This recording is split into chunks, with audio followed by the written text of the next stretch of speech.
আল্লাহ পাক বলছেন ওয়ানাজআলাহুম আইম্মাতান, আজ এই মুসার দলের লোকদেরকে মিশরের মাটিতে আমি নেতা বানায়া দেব, রাষ্ট্রনায়ক বানায়া দেব, রাষ্ট্র ক্ষমতা আমি তাদের হাতে দিয়া আমি তাদেরকে দেশের নেতৃত্ব দান করবো। সুবহানাল্লাহ। যে দেশের ক্ষমতায় ছিল ফেরাউন, সেই দেশের ক্ষমতায় দেখবে মুসার দলের লোকেরা। এর সাথে ভালো খবর আর আছে? এই কাজটা কে করে তাহলে? তাহলে ইসলামী দলের একজন গার্জিয়ান আছে না? সে গার্জিয়ানের নাম কি? আল্লাহ কি বলেছেন? নি'মাল মাওলা ওয়া নি'মান নাসির। ইসলামের লোকেরা যখন বিপদে পড়ে তখন তারা বলে আল্লাহ আমাদের জন্য যথেষ্ট অভিভাবক এবং আল্লাহর সাহায্যে আমাদের জন্য যথেষ্ট। সুবহানাল্লাহ বলুন। আল্লাহ পাকের রহমত এবং বরকত, তার অভিভাবকত্ব, তার সহযোগিতা, এটাই আমাদের জন্য যথেষ্ট, আর কারো দরকার নাই। ইমানদারদের এটা হলো বক্তব্য। নেতা বানাবার দায়িত্ব কার বলেন তো? তাহলে আল্লাহ যদি নেতা বানায় তাহলে আমাদের খাটনির আর দরকার নেই নাকি? আল্লাহ সর্বশেষে নেতা বানাবার দায়িত্ব নেবে, আর পরিশ্রম করতে করতে কাহিল হয়ে পড়ে যাব যখন, তখন আল্লাহ তাআলা তার সাহায্য দিয়ে আপনাদের নেতা বানায় দেবে। তাহলে পরিশ্রমই করলেন না, কাহিল হলেন না, আর মোনাজাত করতেছেন আল্লাহ আমাদের নেতা বানিয়ে দাও। আল্লাহ বলবে যে তাহলে পরিশ্রমের দায়িত্ব কার? আমি তো নেতা বানাবো কিন্তু পরিশ্রম করার দায়িত্ব কার? করছে আল্লাহ তুমি করো। আল্লাহ দুটাই করবে। হ্যাঁ, আল্লাহ পাক বলেন ও মুসা, মিশর থেকে লোহিত সাগর পার করে দিয়া মরুভূমির মধ্যে তোমাকে রেখে দিলাম। ওই যে অনেক দূরে একটা দেশের অস্তিত্ব দেখা যায়, ওই দেশটা শাসন করতেছে একটা জালেম সম্প্রদায়, একটা বড় রাজনীতির দল ওই দেশটা শাসন করতেছে। ওই রাজনীতির দলের নাম হলো আমালিকা দল। কি দল জোরে এখন? আওয়ামী লীগ কিন্তু লয়, ভুলে তো আমার কন্যা আওয়ামী লীগ। আওয়ামী লীগ হলো কোরআনত নেই।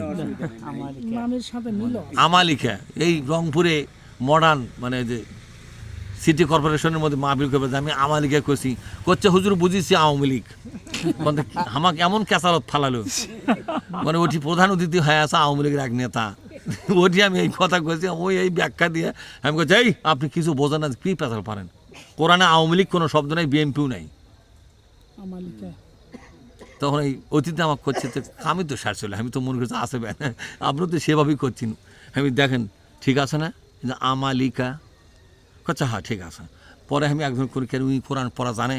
কইছি উনি জীবনে আলিফ কথা চাইছেন না, উনি এমনি কথা হওয়া আছে। তার মানে অন্য দলের বড় বড় নেতা কোরআন পড়া জানে, এই তো কপাল পড়া নেতা ওরা। কইতে হয় আমালিকাই আছে, বুঝতে পারছেন? আল্লাহ পাক বললেন ও মুসা, তোমার দলীয় লোকদেরকে নিয়ে ওই আমালিকা সরকারের সামনে দাঁড়াও, যুদ্ধ শুরু হবে। আমি এক ঢেলে দুই পাখি মারবো, এক ঢেলে দুই পাখি মারবো। একটা হলো তোমাকে একটা রাষ্ট্র ক্ষমতা দিয়া একটা আশ্রয় প্রশ্রয় দেবো, তোমার সম্মান মর্যাদা বাড়িয়ে দিব। কিন্তু মিশরটা তুমি ছেড়ে এসেছো, থাকবা কোথায়? ঠিক না? রাজকীয় সম্মানের মর্যাদায় তোমাকে ভূষিত করব। আর একটা পাখি মারবো, সেটা হলো জালেম, ওই আমালিকার সরকারকে মাটির সাথে মিশে দেবো। তাহলে এক ঢেলে কয় পাখি? তোমরা ক্ষমতায় বসবে, ওদেরকেও বিদায় করে দিয়া ওই দেশটাকে আমরা জালেম মুক্ত করব। একটু যুদ্ধে তুমি এগিয়ে যাও। এই ওয়াজটা করলেন মুসা আলাইহিস সালাম বনি ইসরাইলীদের সামনে। তারা বলল ও মুসা, আমরা 12 দলের লোক এখানে আছি, 12 দলের 12 জন জ্ঞানীগুণী বুদ্ধিজীবী গোয়েন্দার। এর আগে দেখে আসুক ওই দেশের সরকারের আর্মি, মিলিটারি এবং রাজনীতি দলের নেতাকর্মী কতগুলো আছে, আমরা পারবো কি পারবো না।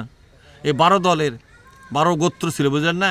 12 গোত্রের 12 জন লোক দিয়ে পারলো গুপ্তচর হিসেবে, যে তোমরা একটু দেখে শুনে রিপোর্ট দেওয়া আসে যে আমরা যুদ্ধ লাগলে পারবো কি না, বুঝেননি? ওরা ঘুরে আসা করছে যে এক একজন উড়ে তিনকা মোটা, এক শট মারলে আমাদের 15-20 জন কায়তে হাসি পড়ে দেবে।